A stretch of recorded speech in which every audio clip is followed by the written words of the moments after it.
Hello, ako si Erica. Ako magko-conduct ng interview mo today. Can you please introduce yourself? Ako po si Jico Umali, nag-a-apply po bilang hold-upper. Ako po si Al, nag-apply po ako bilang kidnapper. Gilbert, snatcher, 22 years old at may 25 years of experience. Huh? Asan yung pencil mo? Op. Prima. Christian po, akit bahay. Ako po si Marikit. Ako naman si Mabilis magpatakbo po. Kami po, Riding in tandem. Can you tell me a little something about yourself?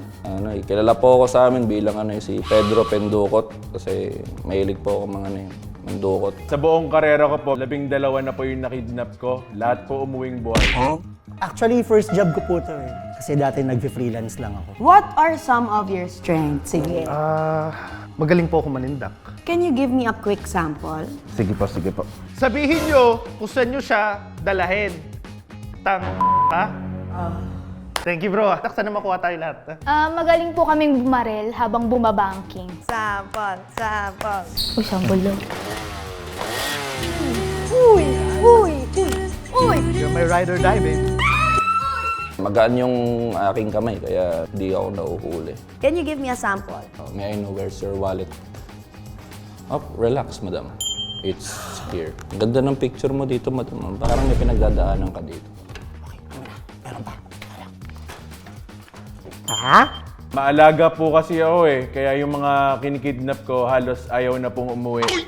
Okay, what is your weakness? Actually, di kayo makabiyahe pagka mataas yung presyo ng gasolina. Kaya nga nag-a-apply kami dito kasi gusto namin mag-invest sa Gogoro Para naka-e-scooter na kami. Charge na lang, no? Charge lang.